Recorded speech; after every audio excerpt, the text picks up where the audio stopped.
Layla was different. Her eyes, bright and curious, held a spark unseen in the other villagers.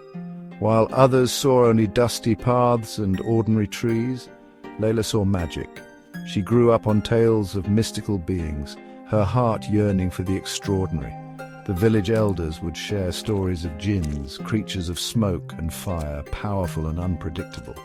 Layla, captivated by these tales, would spend her days lost in a world of her own, dreaming of encountering a jinn beneath the forest's emerald canopy. Layla's favorite spot was by the ancient banyan tree at the edge of the village. Its gnarled roots, spread like protective fingers, provided solace and shade. She would sit there for hours, her fingers tracing the lines of her well-worn book of jinn lore. The villagers, though accustomed to her eccentricities, whispered about her fascination with the supernatural. They feared what her curiosity might attract. Little did they know their fears were about to be realized. The village was small, a cluster of houses nestled deep within a forest. Towering trees stood guard, their branches intertwined, creating a world of shadows and secrets. A sense of ancient wisdom permeated the air, a silent language spoken through the rustling leaves and the gurgling stream that snaked through the heart of the village. One night a strange wind swept through the village, carrying with it an unfamiliar scent, sweet and intoxicating like desert flowers after a rare rain. Layla, drawn by an unseen force, found herself walking towards the banyan tree. The wind whispered her name, urging her deeper into the forest's embrace. The villagers felt it too, a shiver down their spines, a primal instinct warning them of unseen danger. They bolted their doors and shuttered their windows, fear clinging to them like morning mist.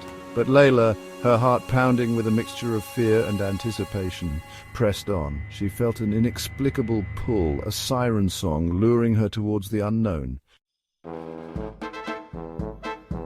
The banyan tree, bathed in the silver glow of the full moon, seemed to pulsate with an otherworldly energy. And there, leaning against its massive trunk, stood a figure unlike any Layla had ever seen. He was tall and lean, his eyes like molten gold, his features impossibly perfect. He moved with an ethereal grace, as if he were woven from moonlight and shadows. "You called," he said, his voice a melodious rumble that resonated deep within Layla's soul. "I've been waiting for you." Layla, speechless, could only stare. This was Ayaz, a jinn, more magnificent than any story she had ever read, and he knew her name. As the days melted into weeks, they met under the watchful gaze of the moon.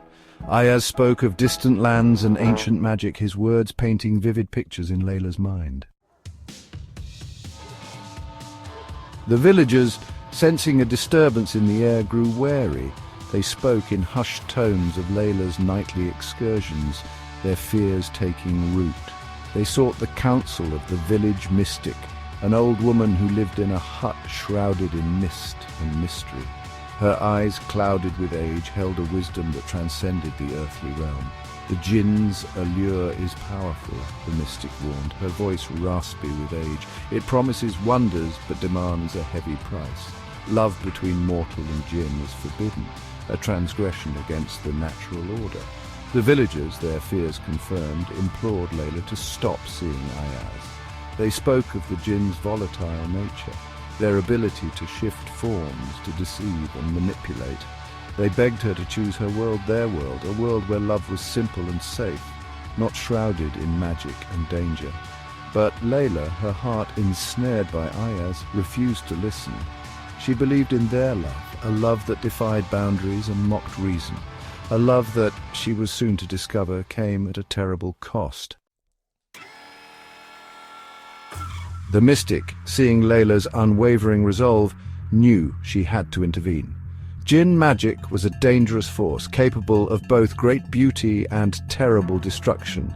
She could not allow Layla's love to endanger the village. With a heavy heart, she prepared a powerful enchantment.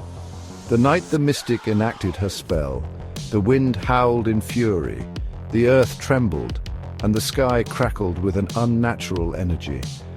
Layla, sensing Ayaz's distress, ran towards their meeting place, but it was too late. A shimmering wall of energy separated them. Ayaz, trapped on the other side, watched in anguish as Layla screamed his name. The barrier held, separating them forever. Layla, heartbroken and alone, wandered the forest. Days turned into weeks, and still she searched for a way to break the mystic spell. The villagers, though fearful, pitied her. They would leave food and water at the edge of the forest. One day, Layla disappeared. Some say she found a way to break the barrier. Others say she simply wandered too deep into the forest.